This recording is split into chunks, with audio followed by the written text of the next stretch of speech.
You might remember I checked out the Cammus C5 racing wheel a little while back. Affordable direct drive wheels are all the rage right now, and the C5 really impressed me, mainly as my point of comparison was the Logitech G29.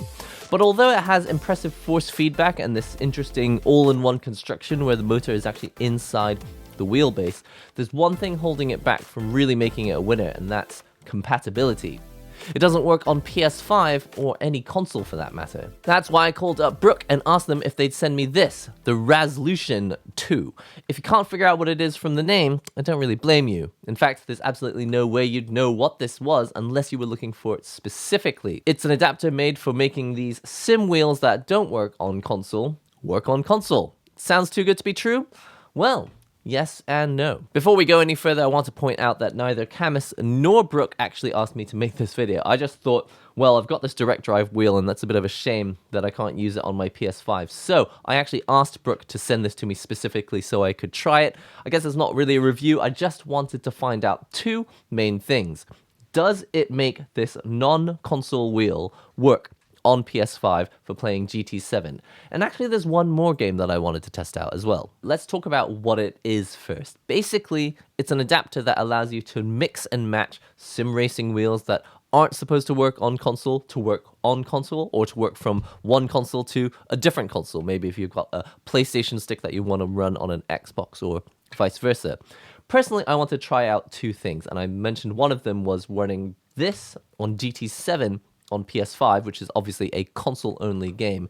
And the other game I wanted to try out was Ridge Racer Type 4, because there are a number of ways that you can still play that game, even if you don't have an original PlayStation. First, the good news. It does work on PS5, and the way it does that is by plugging this adapter into this cable. It's basically not, it's because this adapter is too big. It has to be used like a dongle, so you get this little blue USB cable with it, and then you plug the C5 wheel into the adapter itself. Now, I was hoping it would just be plug and play, like you plug it in and it works exactly like you would expect it to work on your PC, but now you're using it on a PlayStation. But unfortunately, that's not quite the case. And in order to do a proper comparison to find out whether it was actually functioning properly, I decided to do it step by step. I played GT7 on my PlayStation 5 using the Logitech G29, which is the wheel I've been using for years now. I didn't have a direct drive wheel until the Cammus C5 was sent to me for the purposes of making a review. And I was kind of surprised at just how weak the force feedback is on the Logitech G29.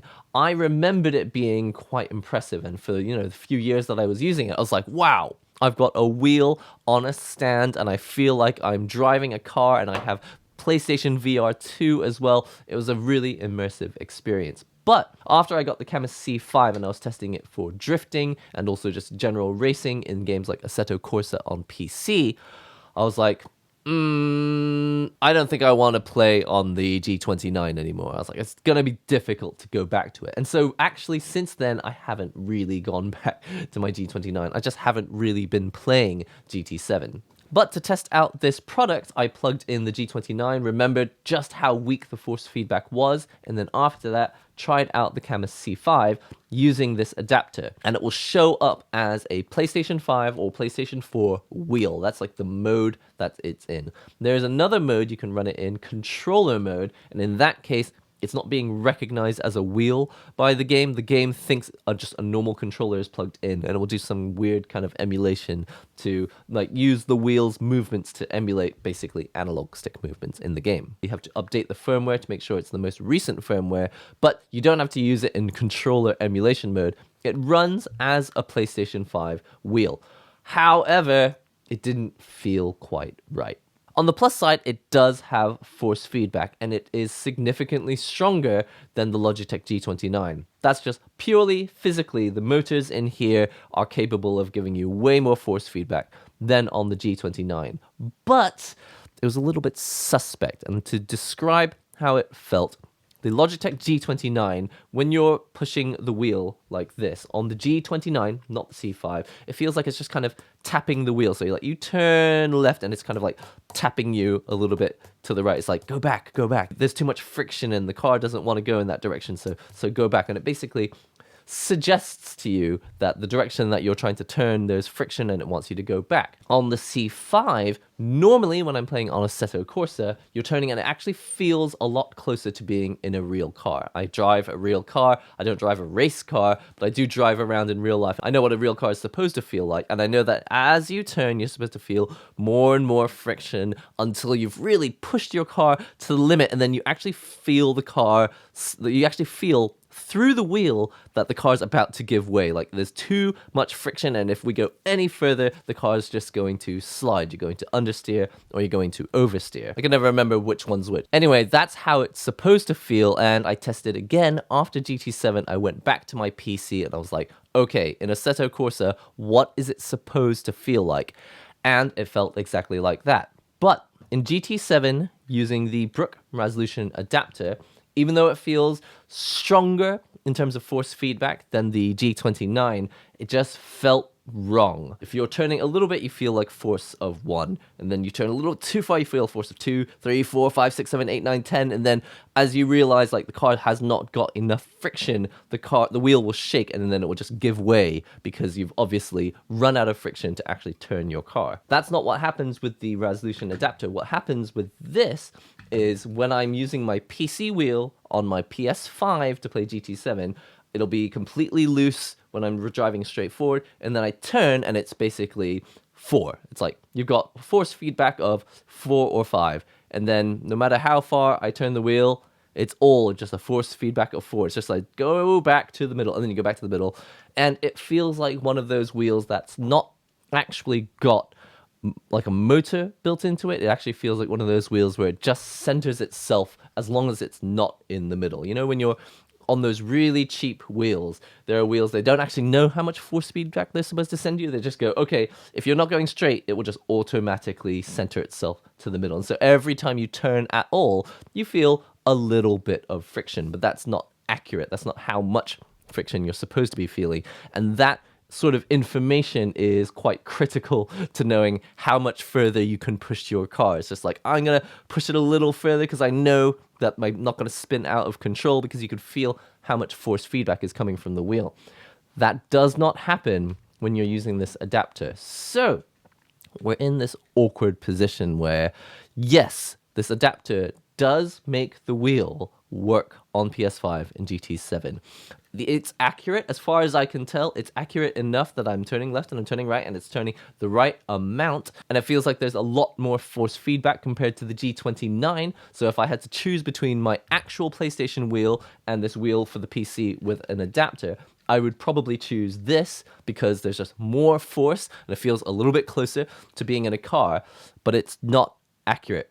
The force feedback is like not proportional to how much is supposed to be coming in, and so I'd rather just be playing on my PC. Now, we need to talk about whether it's worth it, because this adapter costs $120, as far as I can tell from the online pages. For $120, you have to ask yourself, is the performance of the Cammus C5 really what you want? Because I can't remember exactly how much this goes for, but it's something like $300 or something. And then you're adding another 120, which is like 25% over, like over 25% of the price again, bringing you up to like $400. And then you're in this price range where you're like, maybe I should just be looking at an actual console compatible wheel. That being said, if you weren't planning on using it on your PlayStation and you just bought this for PC, and 90% of your gaming life is on your PC playing games like Assetto Corsa or any of the racing games that are on PC, and then you go, you know what, I have got a PlayStation now, I'd like to use this in GT7, this adapter does work. I would say it's kind of pricey, but it does work. And $120 is significantly cheaper than buying yourself a Logitech G29, which is not going to give you a great experience anyway. Like I said, if I had to spend $350 on a Logitech G29, or I could use this adapter for $120 and use my wheel, which is not built for PS5, but it does kind of work, I'd probably go for the adapter. I think this is why they describe sim racing as a bit of a rabbit hole, because things like this, These adapters, they basically give you a taste of what it would be like if your life were a little bit better. But ultimately, what's going to happen? You're going to buy the Cammus C5, you're going to use it on your PC, and you're going to be really impressed. But then you're going to go, for $120 extra, I could be playing on GT7 on my PS5. You're going to try it, and you're going to go, you know what? I think I should spend $1,000 on one of the Fanatec direct drive wheels, which is actually licensed for console and will actually work on console correctly, as opposed to this weird, like, okay, I've got some force feedback, it's strong, but it's not the right amount. Like, you're missing a huge amount of information, which would make racing just basically easier. And when I say easier, I don't mean like I'm trying to make the game easier because I don't like difficult games. I'm trying to make the game more realistic. There was one more thing I wanted to test, and it was Ridge Racer Type 4 on PlayStation. I tried it on PS5 and unfortunately just didn't work. But on the PS4, which is basically the same thing, it's just running an emulated version of Ridge Racer on PlayStation, it did work, but only in controller mode. That means the game had no idea that I had a wheel plugged in. It just thought I was using a normal DualShock analog stick controller, and this was running in an emulated mode. So it's like I'm turning the wheel, but just because it makes me feel fun, like I'm enjoying it, it's actually telling the device. It's actually being translated to analog stick movements through this adapter. And that would be fine if it actually worked, but the serious main problem with this, for something like Ridge Racer, is that one, the dead zone is insane. Like normally you'd be like, I'm going to turn a little bit left, I'm going to turn a little bit right. What happens with Ridge Racer Type 4 and this adapter is like, you'll go like, I'm turning, nothing is. Okay, I'm turning. It's like your hands are basically upside down before the car actually makes any turning whatsoever. Not ideal. But what makes it even worse is that you can't actually set pedals to be analog sticks. You can't remap buttons. As far as I'm aware, you can't remap the buttons using this adapter, which means if the game thinks that you're supposed to be holding down the cross button or holding down the circle button in order to accelerate in games like Ridge Racer, that's all you can do. You can't remap the buttons using... There's even an app for your phone that you can use to connect to this. Very, very convenient, but something simple like, I'd like to remap the cross button to be a pedal so that I could actually use my pedals to drive the car. It just wouldn't work. And so what you're actually doing is, one, you're having absolutely no control of the wheel until your hands are upside down. And on top of that, in order to accelerate, you have to hold your thumb on a face button. So you're driving basically a giant DualShock 1. Is that even what it was called? Back then, maybe it was called 6-axis. I can't even remember. The reason I was actually a little bit disappointed is that Ridge Racer Type 4 actually had compatibility with some wheel-style controllers. When that game came out, and I was around when PlayStation 1 era that game came out, I had something called the Jog-Con, which was actually a wheel, and the game knew how far you had turned the wheel. It was like, it knew like in degrees if you had turned a little bit or if you had turned a lot. There was another controller called the Jog-Con, which was basically a DualShock controller split in the middle, and you could rotate the two halves of your controller to tell it how far you had turned left or how far you had turned right. Unfortunately, none of that information is recognized by this emulated version of the game. I couldn't find any way to make it think that I was using one of those old controllers. One of them was called the NEG-Con and the other one was called the Jog-Con. Basically, the game has no idea that you're trying to use a controller like that. It just thinks that you're using an analog stick. So, a massive shame, basically, because my main goal in sim racing is to just use a wheel on Ridge Racer Type 4. If you know a way to actually make that possible, do let me know. Listen, that's all I've got for you today. Sorry I haven't had that many videos go up in 2024 so far. It's just been very busy as I work through the backlog, and I actually tempted to make a whole video about it, but essentially I kind of screwed myself over last year by saying yes to like so many different videos, and I just did not actually calculate how much time I would have to make them, and so as a result, I'm just disappointing a bunch of companies by releasing their videos way, way later than expected. I think they're all on email like, when are you going to actually make the video? So I apologize that it's taking a long time to make these videos. I'm definitely not saying yes to everything anymore. This year, I'm going to take it slower and I'm going to only work on the videos that I actually have time to work on. I'm going to focus on quality and delivering it directly to you. Those of you who have been following me all this time, thank you so much for continuing to follow.